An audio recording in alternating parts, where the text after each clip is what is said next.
So we now need to trigger it so we lose health when we are supposed to lose health. So in the last video, we left it in our for our BP player character.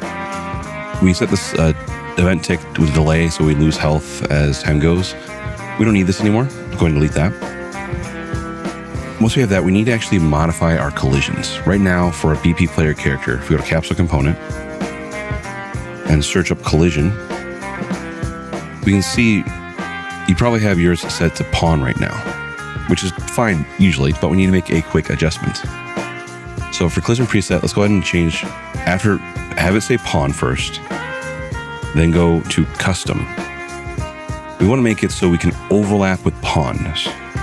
This means we're going to be able to touch and interact with the enemy, right?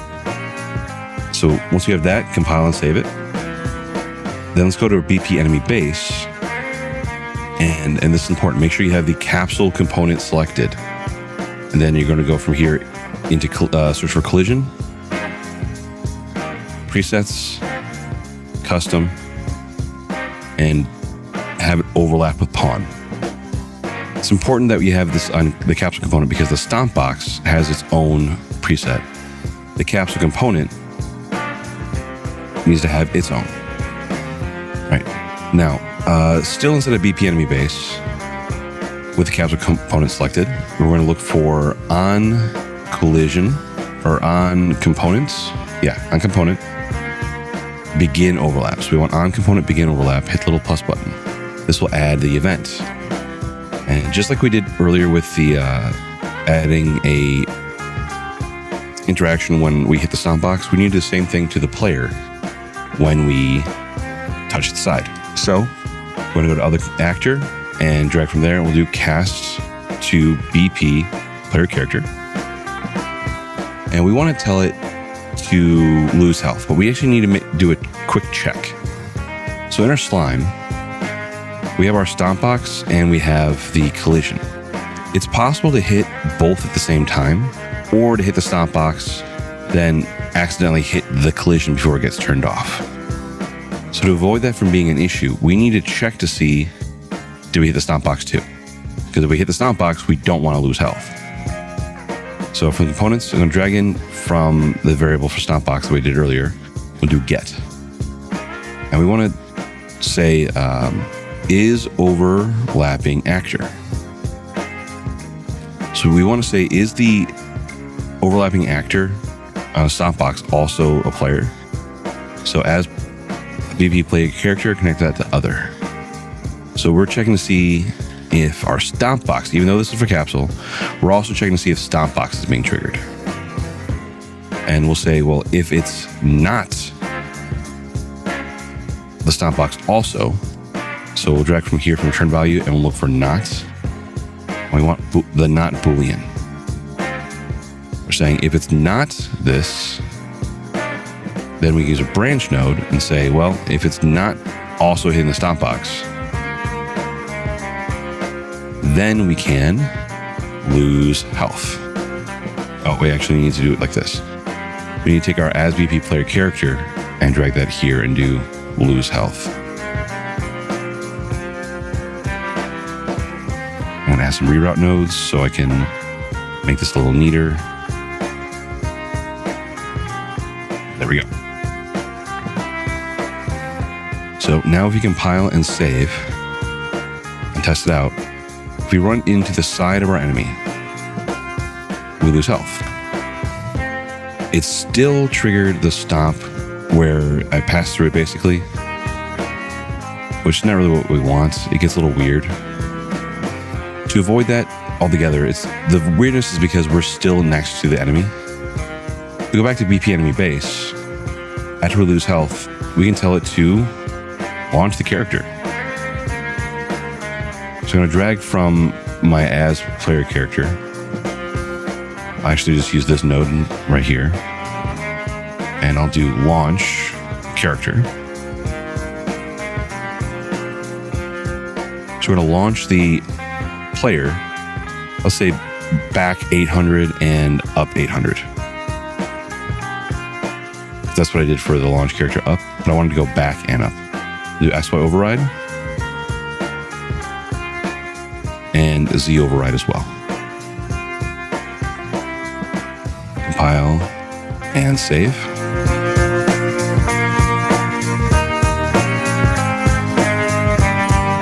So launch me forward instead of back. Not quite right, so we have to go back in here and change this to -800. Compile and save. So launch me back. There we go.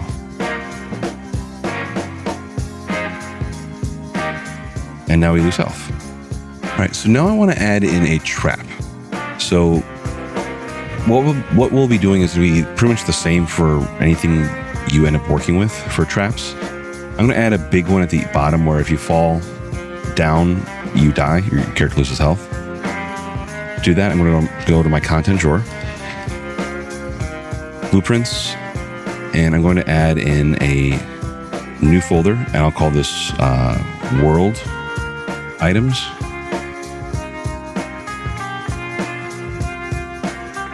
Open this up, right click, blueprint class. This is going to be a actor. I'll do a BP base trap. Open this up. And I'm going to add a collision. So I'll do a box collision. Then just like we did with our slime, right? We need to take that collision and we need to give it the ability to take away health, like we did actually in BP enemy base. So to do that, we are going to search for on components, begin overlap. And then from here, we'll say, well, if our box collider is hitting the BP or cast to BP player character, then we want to take away health. So we'll do lose health. But we have an issue here. Right now, we can't tell how much health we're losing. If we go into my BP player character, I have our lose health function. I want to give this some amount of health to lose. So I want to be able to pass in a number. So with lose health selected, I'm going to go to inputs here, plus, and this is going to be health to lose. I'll set this to an integer. And then I'm going to take this health to lose and pass this into the amount I'm subtracting from health. Like that. Compile and save. Go back to BP enemy base. I have this lose health node that we made earlier. I'll set this health to lose to be 1. That way we lose 1 health. Compile and save that. And now in my BP base trap, I can tell it how many health to lose. I want it to lose all the health. We can only have up to 4 health, so I will set this to be 5. That way we lose all possible health. Compile and save. I'm gonna go to my dungeon map. I'm gonna take my new BP based trap. I'm going to right click, create child blueprint class. I'll call this one BP fall trap. I'll take this one and then drag it into my scene. Now there's nothing in it, so it might be a little hard to find, but make sure you can find it. I'm going to set the location along Y to be 0. And I'm going to make this really wide as the whole level. So I'm going to scale it along X by like 1,000.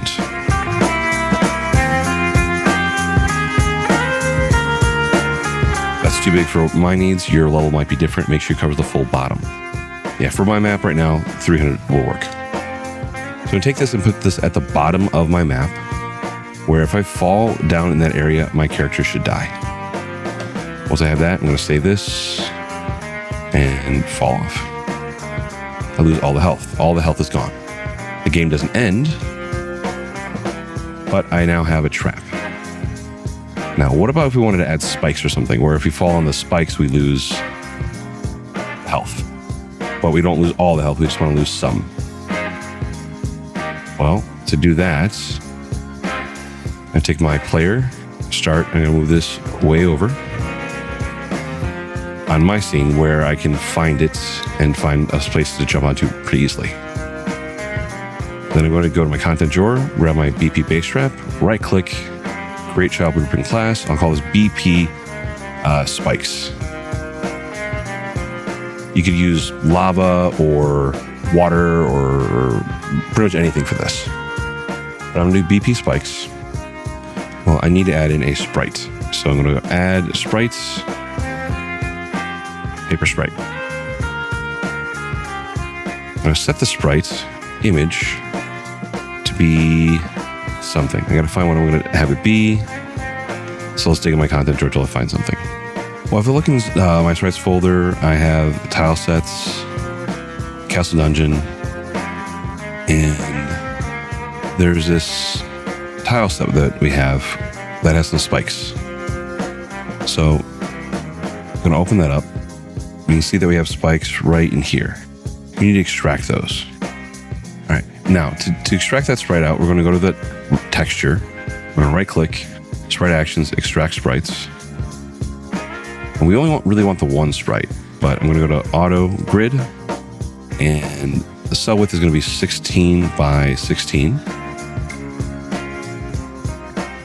With that done, I'm going to hit extract. We have all these that we don't actually really need. So I'm going to take all these, except for the spikes, right click, delete.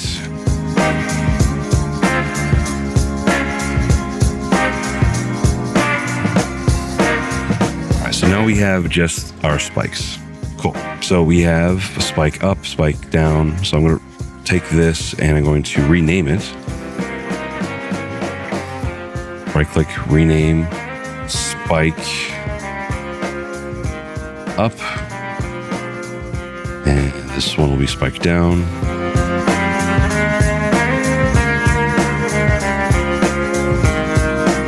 Right. So we have those sprites. Cool. File, save all. We go back to our BP spikes. We can set our paper sprite here to be spike. So I'm going to do spike up. So we can see that our sprite is a little bit too small here. So I'm going to open up the sprite for spike up. And so the pixels per unit to be 0.25. That will make it bigger. So now it's significantly bigger. That works. Now we need to take our box extent and we need to make this smaller so that way it's the size of the spikes. And we want to make sure it's short enough that it is fair to the player. That way they don't actually clip the edge. Maybe a little bit taller. Move this back up just a little bit. Yeah, so if we hit the size or anything like that, we're going to cause some issues. I'll take the Z and I'm going to shrink the Z down. Nope, take the Y and shrink the Y down to be about there. And now I can compile and save in my dungeon map, and I can drag my BP spike that I made, BP spikes, and drag that into the world. And make sure that your location is set to 0 on the Y, and you can place spikes like that. Now there are other ways of doing this, but this way is the kind of the fastest. I'm going to press Control C, Control V to copy and paste and drag another one in. Control C, Control V, drag another one in. That way they're all level. So now I can jump on that and I should lose, didn't lose any health. Why not? Well, that's because in BP spikes, paper sprite, we need to make sure that our collision is set to no collision for the spikes. Compile and save, and now it should work. There we go. We lost health. I'm going to go ahead and go to my BP base trap, event graph, and I'm going to add in the launch character thing as well. So actually I go to BP slime, or BP enemy base. I'll just grab this launch character that I had there, BP base trap, paste that here, and then connect that there. That way it will launch the character up when we hit it.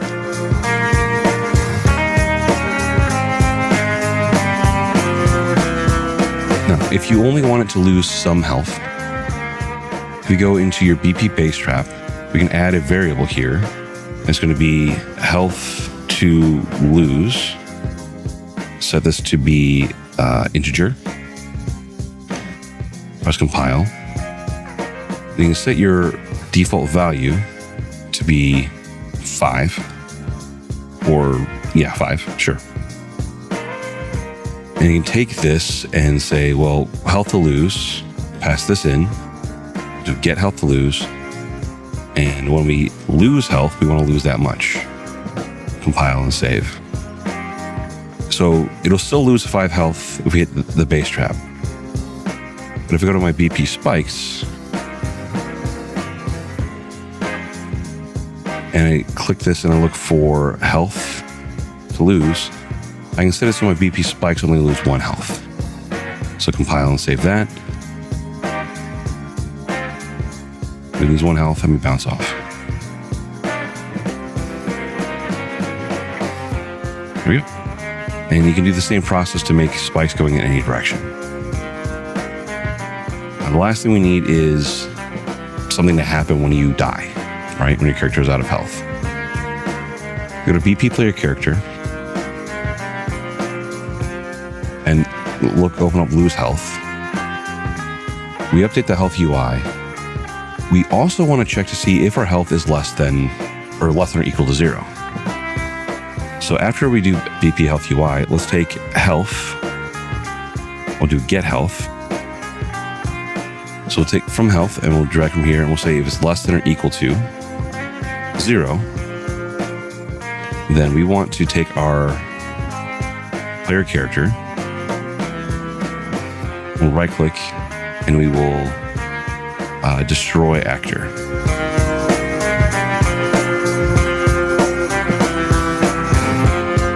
So if we have less than 0 health, then we want to take it here, go to branch, and if that's true, then destroy actor.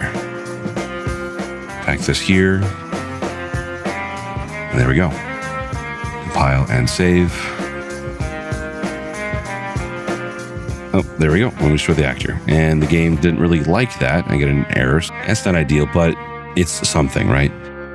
The next thing we would do is add in the animation and add in like a you lose screen or something like that. But for right now, we made a lot of progress in this video. They got a lot done. So let's go ahead and leave it here for right now.